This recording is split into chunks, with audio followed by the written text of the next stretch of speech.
కాంగ్రెస్లో వరుస వివాదాలు జరుగుతూ వచ్చాయి. నేతల తీరుతో పార్టీలో ఇబ్బందికర పరిస్థితులు ప్రస్తుతానికి నెలకొన్నాయి.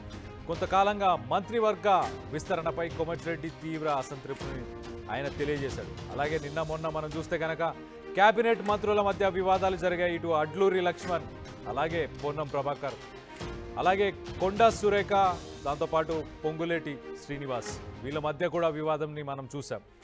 మంత్రుల వివాదం ముగిసిన వెంటనే కాంగ్రెస్లో కొత్త పంచాయతీ మొదలైనట్టు తెలుస్తుంది. ఇప్పుడు ప్రభుత్వంపై జడ్చర్ల ఎమ్మెల్యే సంచలనమైన వ్యాఖ్యలు చేశాడు. నిధుల కేటాయింపుపై ఆయన తీవ్రంగా విమర్శిస్తున్నాడు. హాట్ కామెంట్స్ చేశాడు. మంత్రుల జిల్లాలు, మంత్రుల నియోజకవర్గాలకే నిధులు వెళ్తున్నాయి అని చెప్పి ఆయన చెప్పుకొచ్చాడు. అలాగే ప్రజలు గెలిపిస్తేనే కదా ఇటు ఎమ్మెల్యే, మంత్రులు, అలాగే సీఎం అయ్యేది అంటూ ఆయన హాట్ కామెంట్స్ చేశాడు. సో ఇంకో 2 సార్లు గెలిస్తే నేనే సీఎం అవుతానని చెప్పేసి Jadcherla MLA Anirudh Reddy sensational comments చేస్తున్నాడు.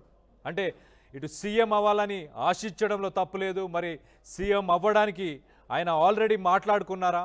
ఖచ్చితంగా 2 సార్లు గెలిచిన తర్వాత సీఎం అవుతా అని అంత కాన్ఫిడెంట్గా ఎలా చెప్తున్నారు?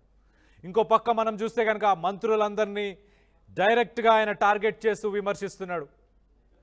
నిధులన్నీ మంత్రులకు సంబంధించిన నియోజకవర్గాలు, ఆ జిల్లాలకు మాత్రమే కేటాయిస్తున్నారు. అంటే ప్రజలు గెలిపిస్తేనే కదా ఎమ్మెల్యేలైనా, మంత్రులైనా, సీఎం అయినా అయ్యేదని చెప్పేసి ఆయన హాట్ కామెంట్స్ చేశారు. సో దీన్ని ఎలా చూడాలి? అసలు ఆయన మాటల్లోనే ఒక్కసారి వినే ప్రయత్నం చేద్దాం. ఫస్ట్ మీటింగ్ సందర్భంలో అందరూ అనిరుద్ రెడ్డి మాట్లాడతాడు, కాంట్రవర్షియల్ స్టేట్మెంట్ అంటే నేను ఏమన్నానంటే, మంత్రులు ఉంటారు ఎవరైనా కానీ, మంత్రి ఎందుకు కావాలి, వాళ్ళ మంత్రి అయితే వాళ్ళ ఏరియా అభివృద్ధి జరుగుతుంది అని చెప్పేసి మేము ఏమంటే ఎమ్మెల్యేలు అయినాకనే కదా మంత్రులు అయ్యేది, కాబట్టి మంత్రులకు ఎక్కువ నిధులు కాదు, ఎమ్మెల్యేలకు కూడా నిధులు ఇవ్వాలని చెప్పి అడుగుతున్నాము. ప్రతి ఎమ్మెల్యే కాన్స్టిట్యున్సీకి ఎన్ఎం శ్రీనివాసరెడ్డి గారు చెప్పినట్టు 25 కోట్లు కలెక్టర్ పీడీ అకౌంట్ ఉంటే మేము ఏ గ్రామాన్ని పోయినా కానీ డ్రైనేజ్ కానీ రోడ్లు కానీ చేసుకునేదానికి ఉంటుంది అని చెప్పడం జరిగింది. 2 సార్లు మళ్ళీ నేను గెలిపిస్తే సీఎం అభ్యర్థిని అవుతానని నేను చెప్పడం జరిగింది. ఎందుకంటే రీజనల్ పార్టీస్లో ఫ్యామిలీసే అవుతాయి, కానీ ఇది కాంగ్రెస్ పార్టీ, స్వేచ్ఛ ఉంటుంది, అందరికీ అవకాశం ఉంటుంది. అందుకే జడ్చర్ల నియోజకవర్గం ఇప్పుడు మీరు చూడండి, ఇక్కడ ఎంత బాగా డెవలప్ అవుతుంది. వాళ్ళు రేవంత్ రెడ్డి గారిని గెలిపించుకోవడానికి ఎంత మంచి డెవలప్ అవుతుంది. అట్లనే ఇంకా 2 సార్లు, ఇప్పుడు నేను ఫస్ట్ టైం ఎమ్మెల్యేని, ఇంకా 2 సార్లు గెలిపిస్తే ఇది కాంగ్రెస్ పార్టీ, ఎవరికైనా ఛాన్స్ ఉంటుంది.